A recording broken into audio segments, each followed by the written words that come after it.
নমস্কার viewers, finance with Malay চ্যানেলে আপনাদের স্বাগত। আগের দিন অনেকে অনুরোধ করেছেন যে কিভাবে পিপিটি কনকল পড়ব সেটা আপনারা পড়ে দেখাবেন, একটা অ্যানালাইজ করে দেখাবেন সেক্টর ওয়াইজ, বিশেষ করে সুদীপ্তবাবু, অমিতবাবু, যে সেক্টর ধরে আপনি কনকল পড়ে পিপিটি পড়ে দেখাবেন। তো সিদ্ধান্ত তাই, সেই অনুযায়ী সিদ্ধান্ত যে আমি পরের পর্ব থেকে পিপিটি পড়ে কনকল পড়ে কীভাবে কোম্পানিকে অ্যানালাইজ করবেন সে সম্বন্ধে বলবো, সেক্টর ওয়াইজ বলবো। দেখুন, প্রথমে বলি যে দর্শক অনেকে আছেন, মার্কেটে অনেক ধরনের ইনভেস্টররা আছেন যারা অনেক কিছুই জানেন না, একদম বেসিকটাও জানেন না। না জানাটা কোনো অপরাধ নয়, শেখার শেষ নেই। আমিও অনেক কিছু জানি না, শিখতে শিখতেই জীবন চলে যাবে। তো আমি অনেক বেসিক থেকে বলবো, ছোট ছোট বিষয় থেকে ধীরে ধীরে ধীরে ধীরে ধীরে ধীরে ধীরে আমি ইন ডিটেল যাব। তো যারা জানেন, এগুলো আগে থেকেই বোঝেন, তাদের হয়তো একটু বিরক্ত লাগবে, কিন্তু আমি চাইছি সকলের পার্টিসিপেশন থাকুক। তো দেখুন, একটা মানুষ, যে মানুষটিকে আপনি ভরসা করবেন, সেই মানুষটির কিছু গুণ আপনার ভালো লাগবে। আবার কি বলছে ভালো করে বুঝুন। একটা মানুষ যার উপর আপনি রিলাই করবেন, ভরসা করবেন, যার উপর আপনার রিলায়েন্স আসবে, নিশ্চয়ই তার কিছু গুণ দেখে রিলাই করবেন। তার গুণগুলো কি? দেখুন, ওই মানুষটার সারা জীবন কিন্তু এক যাবে না, তার গুণ থাকতেও তাকে কষ্ট পেতে হবে, খুব স্বাভাবিক। তো একটা বিজনেসও তাই, আপনি যেমন একটা মানুষকে ভরসা করবেন, আপনি যখন ইনভেস্ট করবেন না, তখন ওই বিজনেসটাকে আপনাকে ভরসা করতে হবে। সেই বিজনেসটার কিছু গুণ থাকতে হবে, তার প্রোডাক্ট পোর্টফোলিও, তার বিজনেস স্টাইল, তার বিজনেস মডেল,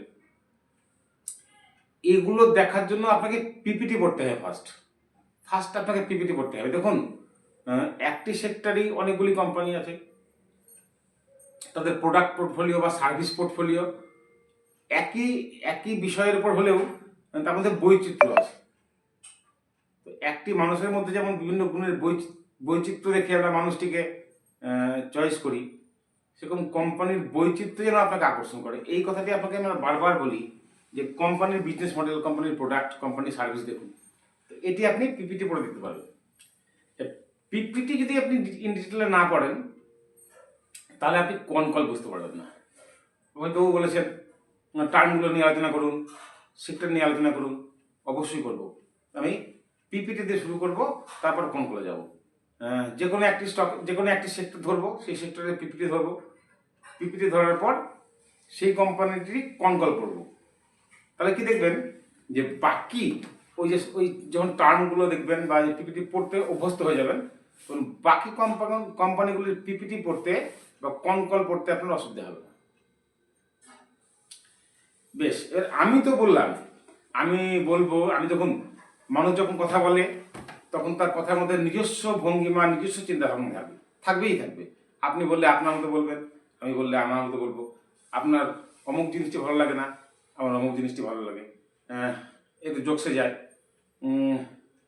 যেমন বিয়ের ক্ষেত্রে মেয়ে দেখতে গেলে কারো কালো মেয়ে পছন্দ হয়, কারো পরিষ্কার মেয়ে পছন্দ হয়, কারো লম্বা চুল পছন্দ হয়, কারো ছোটো চুল পছন্দ হয়। জোকস অ্যাপার্ট, তো প্রত্যেকের থেকে নিজস্ব ভালো লাগা আছে, চয়েস আছে। আমি যে প্রোডাক্ট পোর্টফোলিও ভালো লাগবে আমার, আপনার না লাগতেও পারে। আমার ম্যানেজমেন্টের ভয়েস ভালো লাগতে পারে, তার গুণ দেখে আমি তাকে পছন্দ করছি। তার দু একটা কোয়ার্টার খারাপ হলেও তারপরে আমি রিলাই করবো, আমি আরও ইনভেস্ট করবো, আপনি না করতেও পারেন।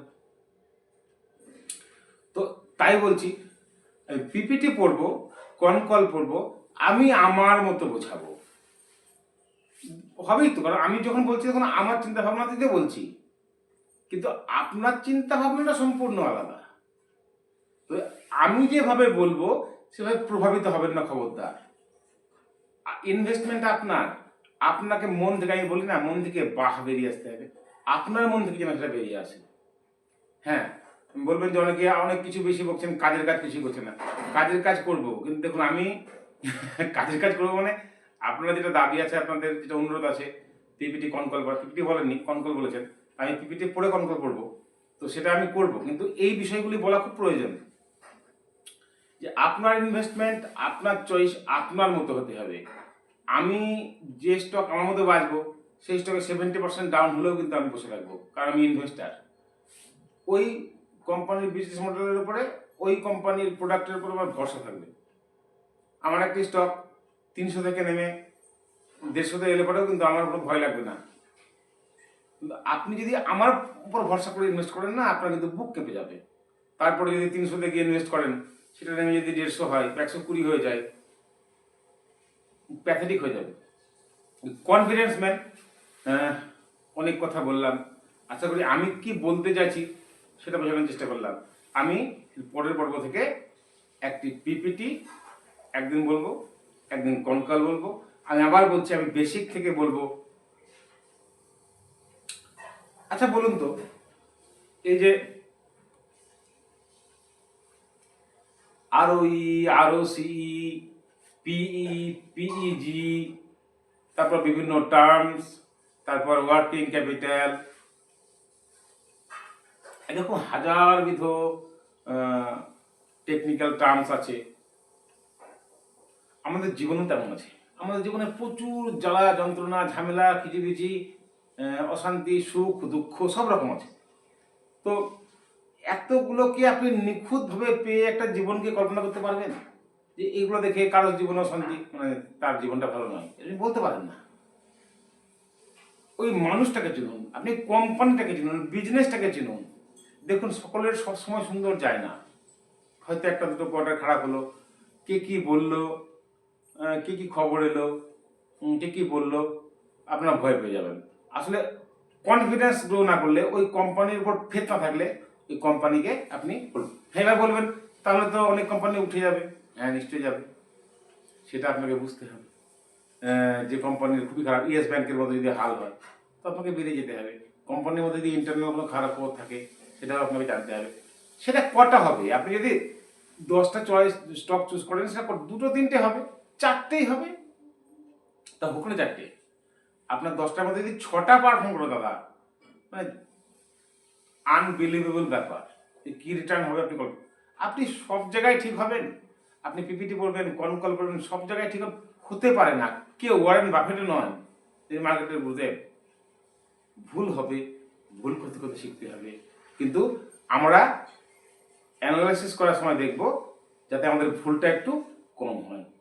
তাই আমি আবার বলছি, আমি আমার মতো করে বোঝাবো। আমি টার্মসগুলো, টেকনিকগুলো বলতে পারি, কিন্তু অনুভব করবেন আমার মতো নয়, আপনার মতো অনুভব করুন। কারণ পর ভরসা নদীগুলি বাস, কথাটি মনে রাখবেন। পরের উপর ভরসা করলে নদীগুলি বাস করতে হয়, স্রোত আপনাকে ভাসিয়ে নিয়ে যাবে। আসলে বুঝতে পারছেন?